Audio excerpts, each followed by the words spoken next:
우리는 지난주에 절망과 희망 사이에 있는 이스라엘 백성들을 살펴보았습니다. 현실적으로 이스라엘 공동체는 절망할 수밖에 없는 그런 조건들을 가지고 있었지요. 약속의 땅 가나안이 눈앞에 있지만 앞에는 넘실을 거리는 요단강이 가로막고 있습니다. 가나안 족속은 아주 강력한 군대를 가지고 있는 그런 민족이었습니다. 그때 모세가 죽어버린 것입니다. 이제 이러지도 못하고 저러지도 못하는 시와 절망 속에 빠질 수 없는 상황, 그것이 이스라엘 백성들의 모습이었지요. 이렇듯 절망한 이스라엘 백성들에게 하나님은 말씀하십니다. 너희에게는 절망할 수 없는 충분한 이유를 가지고 있다. 절망할 수 없는 충분한 이유를 가지고 뭐라고 했어요? 모세는 죽었지만 모세를 세우신 하나님은 여전히 살아계신다. 두 번째, 모세는 죽었지만 아직 여호수아와 이스라엘 백성들이 있다라는 겁니다. 세 번째, 아직 너희가 가야 할 땅이 있다. 이 비전이 있기 때문에 너희는 절망 속에 빠져 있을 수 없다. 절망할 수 없는 충분한 이유를 하나님께서 말씀하고 계시는 겁니다. 사랑하는 여러분, 절망과 희망은 선택의 문제입니다. 우리 앞에 절망도 있고 희망도 있는 것이지요. 우리 앞에 충분히 절망할 수 있는 충분한 이유가 있고요. 절망할 수 없는 충분한 이유도 함께 공존하는 것입니다. 내가 무엇을 선택하느냐에 따라 그 인생은 달라지게 될 것입니다.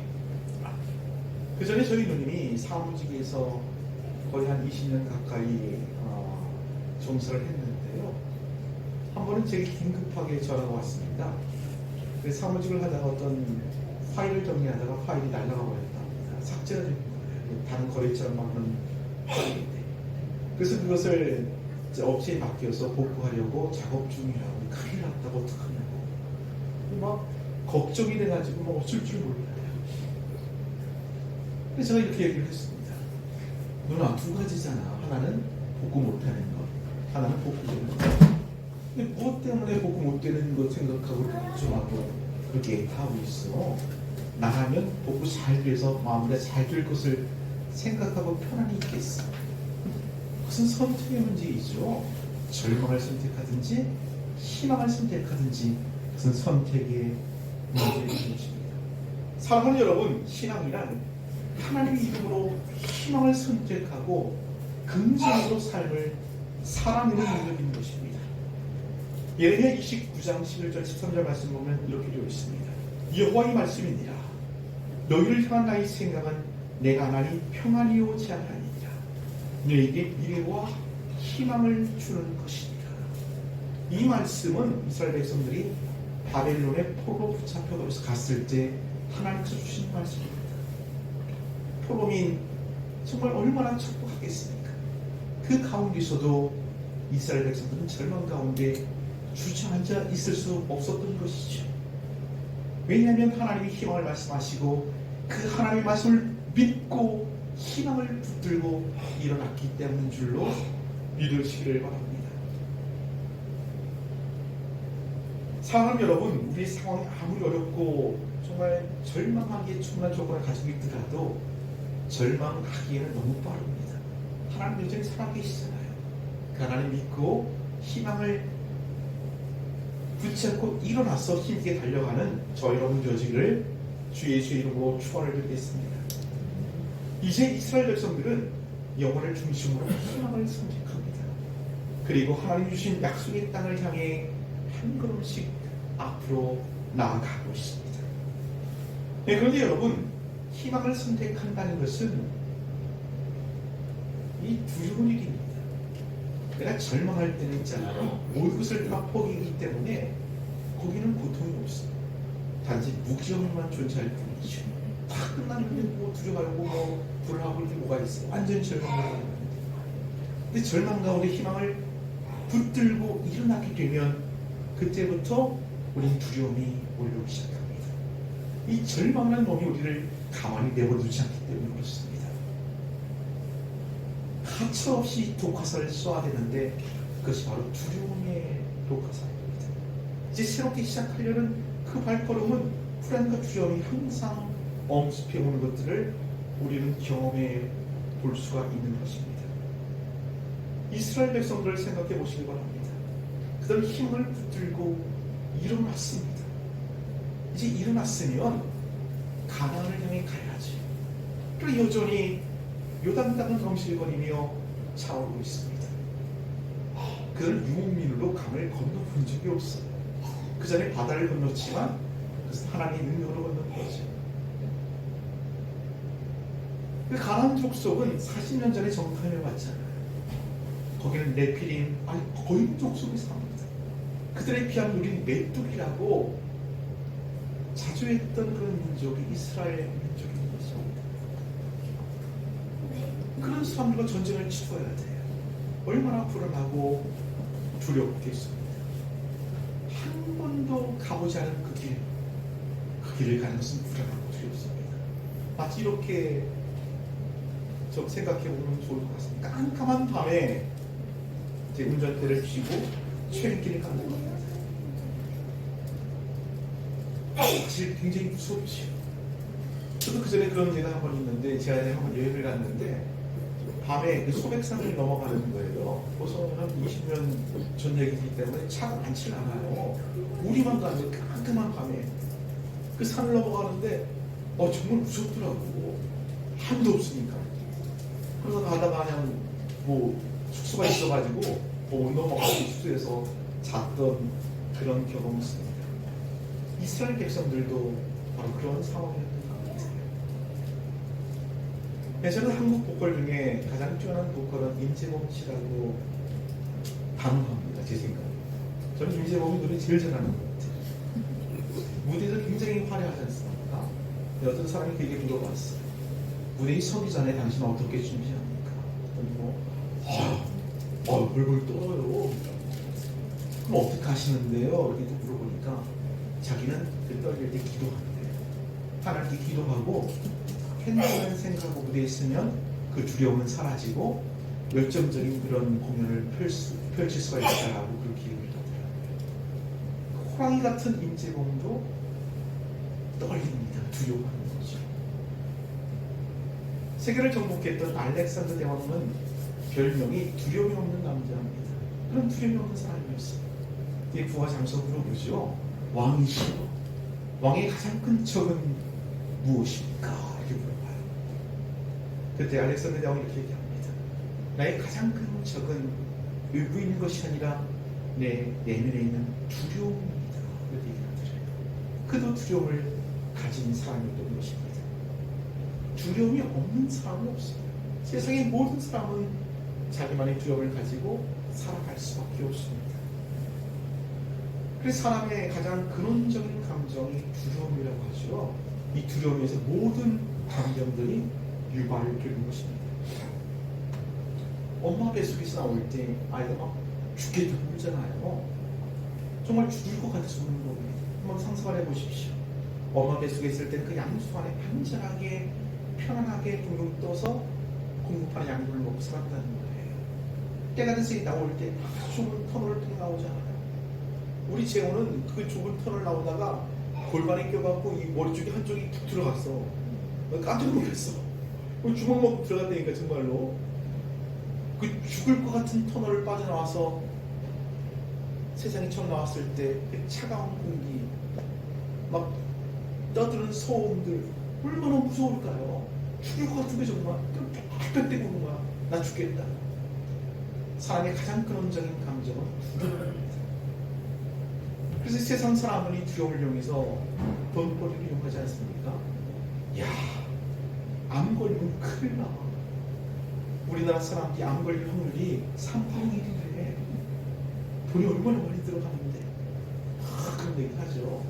야, 사고 나면 한 번에 훅 가는 거야. 나중에 치매 걸리면 어떡할래? 별의별 보험 다 있어. 치아보험, 다 보험 팔아먹는 겁니다.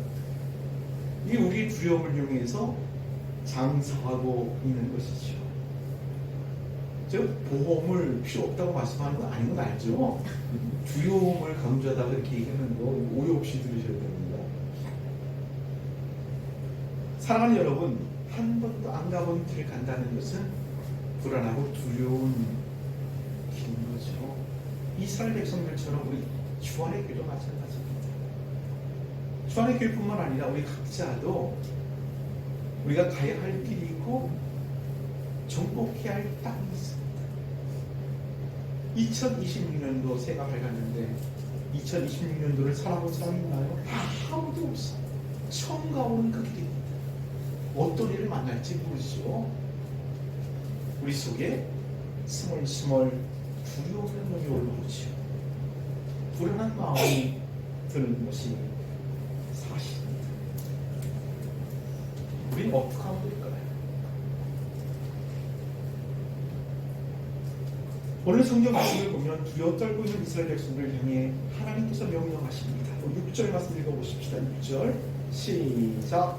강하고 담대하라. 너는 내가 그들의 조상에게 맹세하여 그들에게 주리라 한 땅을 이 백성에게 차지하게 하리라. 하나님이 뭐라고 그러세요? 강하고 담대하라. 강하고 담대하라. 명령하고 계세요. 이렇게 뭐 권면하거나 조언하는 것이 아니라 명령합니다. 왜 명령하고 있죠? 이 말씀을 뒤집어 보면 지금 이스라엘 백성이 두려워하고 있다는 거예요. 불안하고 두려워 떨는 그 백성들을 향하여 하나님은 강력하게 명령합니다. 강하고 담대하라. 그렇다면 여러분, 하나님의 말씀대로 강하고 담대하기 위해서 우리에게 필요한 방편들은 어떤 것이 있을까요? 첫째, 하나님의 함께 계심을 실제적으로 믿는 겁니다. 한번 따라해 보십시다. 하나님의 함께 계심을 실제적으로 믿어야 합니다. 하나님이 함께 계심을 실제적으로 믿어야 합니다. 5절 말씀 읽어보십시다. 5절 시작. 내 평생에 너를 능히 대적할 자가 없으리니 내가 모세와 함께 있었던 것 같이 너와 함께 있을 것입니다. 내가 너를 떠나지 아니하며 버리지 아니하리니. 하나님께서 뭐라고 하시냐면 내가 모세와 함께 있었던 것 같이 너와 함께 있을 것이다. 왜 모세 얘기를 왜 하죠? 모세를 언급하는 까닭은 여호수아뿐만 아니라 모든 백성들이 모세와 함께 있었던 그 하나님을 익히 묵도했기 때문인 것입니다. 모세는 지팡이 하나로 바다를 갈랐습니다. 그것이 어떻게 사람의 일로 힘으로 가능하단 말이에요. 하나님이 함께 계신 증거를 보았다는 말이죠. 물이 없을 때는 반석을 쳐서 물을 냈고요. 그들이 줄일 때는 하늘에서 매출한 비와 만나를 내려서 먹이십니다. 하나님이 마침 율법을 제정해서 반포합니다. 하나님이 함께 계셨다는 사실들을 그들은 목도했기 때문에 하나님께서 모세를 언급하는 거예요. 내가 모세와 함께 있었던 것처럼 너와 함께 있을 거야. 제가 설교 시간에 우리 큰아이 시우 얘기를 종종 하지 않습니까? 시우가 요즘 굉장히 불안하고 두려운 마음이 있어요. 이제 입시를 이제 앞두고 있지 않습니까? 한 해를 준비해서 10월 달에 입시를 보기 때문에 한 9개월 정도 준비를 하고서 봐야 되는데 이 경쟁이 굉장히 치열하지 않습니까? 우리 시우 친구들은 뭐 시간당 40만 원? 시간당 40만 원인가 막 그런 레슨을 받는 거예요. 그러니까 수백만 원씩 레슨비를 들여서 준비를 하고 있습니다. 자기가 우리 어머니 형편을 뻔히 아니까 자기가 뭐 요구할 수 있는 게 얼마나 부담되겠어. 그리고 뭐 외모도 막 가꿔야 되지 않습니까? 외모도 살도 빼야 되고 뭐 얼굴도 손봐야 되고 뭐 그런 게 많단 말이에요. 그러면 이런 것처럼 것이 불안하고 두렵죠. 그래서 제가 엊그저께 문자를 하나 보냈습니다. 시우야, 넌 시우잖아. 하나님의 복을 받아서 세상에 나눠주는 시우잖아. 시우라는 한자 뜻이 그거예요. 베풀시의 보구자거든요. 보구자가 전에도 한번 얘기했잖아요. 신이 우편에서 이렇게 쳐다보고 있는 거예요. 그래서 필요한 거 이렇게 공급하는 게 복자거든요. 너는 시우잖아. 하나님께서 너에게 복을 주셔서 그 복을 받아 세상에 전파하는 아이다. 걱정할 거 하나도 없다. 여러분 하나님이 함께 계심을 실제적으로 믿는 것입니다. 그냥 말로만 하는 것이 아니라 모세랑 함께 있었던 그 하나님 너 알잖아. 너랑 함께 있을 거야. 그 사실을 믿을 수 있는 저 여러분 되어지기를 주 예수의 이름으로 축원합니다. 그렇다면 하나님의 함께 계심을 실제로 믿기 위해서 우리에게 필요한 것들이 있어요. 저는 그것을 몇 가지 좀 말씀드리고 싶은데 우리 7절 말씀 읽어보십시다. 7절 시작. 오직 강하고 극히 담대하여 나의 종 모세가 내게 명령한 그 율법을 다 지켜 행하고 우로나 좌로나 치우치 말라. 그리하면 어디로 가든지 성공하리니. 오늘 말씀을 가만히 읽어보면 조금 이상하지 않습니까? 강하고 담대하라고 명령을 하시고서 하나님 말씀을 붙들라고 이렇게 얘기를 하세요. 이게 좀 안 맞는 것 같은데 실질적으로 그것이 효과가 있기 때문에 하나님께서 그렇게 말씀하시는 거죠. 너는 담력을 키우기 위해서 뭘 하고 주문하시는 것이 아니라 하나님 말씀을 읽으라고 하나님께서 그렇게 말씀하고 있는 겁니다. 하나님을 실제적으로 믿기 위해서는 나랑 함께 있는 그 하나님을 느끼기 위해서는 우리 말씀에 집중해야 합니다. 그 말씀을 붙들 때 가능한 것이죠. 그 하나님 말씀을 붙들기 위해서는 세 가지가 필요합니다. 첫째는 하나님 말씀을 읽는 작업이 필요해요. 어떻게 해야 된다고요? 하나님 말씀을 읽어야 합니다. 우리 8절 말씀을 다시 한번 읽어보십시다. 8절 시작. 이 율법책을 내 입에서 떠나지 말게 하며 주야로 그것을 묵상하여 그 안에 기록된 대로 다 지켜야 하라. 그리하면 내 일이 평탄하게 될 것이며 내가 형통하리라. 율법책은 하나님의 말씀으로 이렇게 크게 볼 수가 있겠죠. 하나님 말씀을 내 입에서 떠나지 않게 하라라고 말씀합니다. 여러분 텔레비전 볼 때 유대인들 나오면 유대인들 정통 유대인들은 이마에 이렇게 까만 상자를 하나 이렇게 달고 다니지 않습니까? 그리고 왼쪽 손목에도 까만 상자를 달려냅니다. 그것을 테필린이라고 부르는데요. 그 안에는 하나님 말씀이 들어있어요. 왜 그러냐면 우리 신명기 6장 8절 말씀 읽어보십시다. 신명기 6장 8절 시작.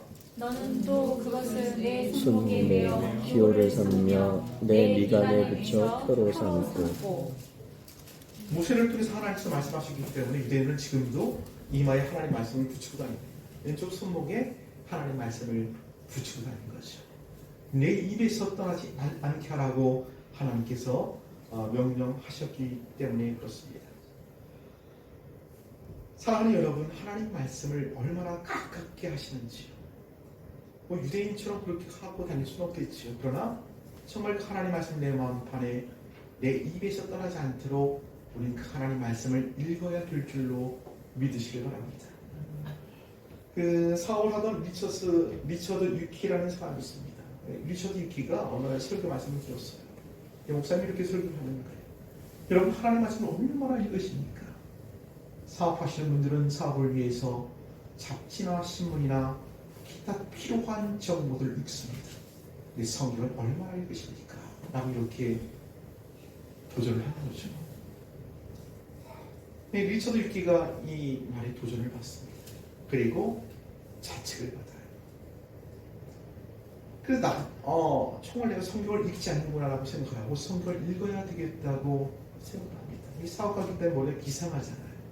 어떻게 성경을 읽을까 하다가 하루 3장씩 읽으면 1년에 한 번을 읽겠구나라고 생각합니다.